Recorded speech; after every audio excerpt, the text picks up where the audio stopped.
Hello बच्चों, चलिए आज का हमारा प्रश्न है, एक पहिया 1 मिनट में 180 परिक्रमण करता है। ज्ञात कीजिए कि 1 सेकेंड में पहिए द्वारा कितने रेडियन का कोण बनाएगा। तो हमें बताना है पहिया 1 सेकेंड में कितने रेडियन का कोण बनाएगा। तो इस प्रश्न को करने हेतु हमारे पास यहाँ से हमारी मुख्य अवधारणा रहेगी। मुख्य अवधारणा यह रहेगी कि हम जानते हैं हमारे पास 1 मिनट में हमें जानकारी दी गई, तो 1 मिनट में हमारे पास होते हैं यहाँ से 60 सेकेंड। तो यह हम यहाँ से याद रखेंगे। तो यदि प्रश्न के अनुसार देखें तो हमें दिया गया है 1 मिनट में कितने डिग्री का कोण बन रहा है। 1 मिनट में बना कोण बराबर कितना है, यहाँ से 180। 1 मिनट में बना परिक्रमण, यहाँ से कुल कितने परिक्रमण कर रहा है यह, 1 मिनट में बने परिक्रमण बराबर है हमारे पास 180 परिक्रमण कर रहा है। और यदि हम इसे सरल करें तो हम यहाँ से क्या लिख सकते हैं, यदि 1 मिनट में इतने परिक्रमण कर रहा है अर्थात 60 सेकेंड में भी हमारे पास 180 परिक्रमण ही कर रहा है।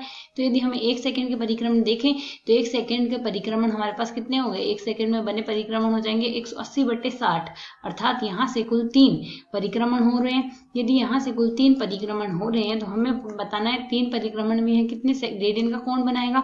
तो 3 परिक्रमण बराबर हमारे पास 3 परिक्रमण में है हमारे पास कितने समय में हो रहे हैं, 3 परिक्रमण यहाँ से 1 सेकेंड में हो रहे हैं। तो यहाँ से बना हुआ कोण कितना हो जाएगा, एक परिक्रमण में बना कोण हमारे पास 2 पाई है। एक परिक्रमण में यह पहिया पूरा एक बिंदु से लेकर दूसरे बिंदु तक कुछ इसी प्रकार घूमेगा। तो एक परिक्रमण में बना कोण 2 पाई है, तो 3 परिक्रमण में बना कोण 2 पाई गुणा 3 होगा, अर्थात 3 परिक्रमण में 6 पाई कोण बना रहा है। यही हमारे इस प्रश्न का हल है। आशा है समझ आया। धन्यवाद।